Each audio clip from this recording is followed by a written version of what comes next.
పెట్టాలి దీపం. కానీ కార్తీక పౌర్ణమి నాడు దీపం వెలిగిస్తే వెలిగించి వెళ్ళిపోకూడదు.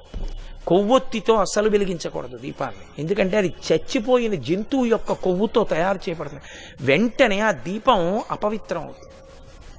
కాబట్టి కొవ్వొత్తులతో వెలిగించకూడదు, అగ్గిపుల్లతో వెలిగించకూడదు. కార్తీక పౌర్ణమి నాడు సుగంధమైనటువంటి దాంతో, అంటే అగరుపుల్ల వెలిగించుకుని అగరపుల్లతో దీపాన్ని వెలిగించుకోవాలి.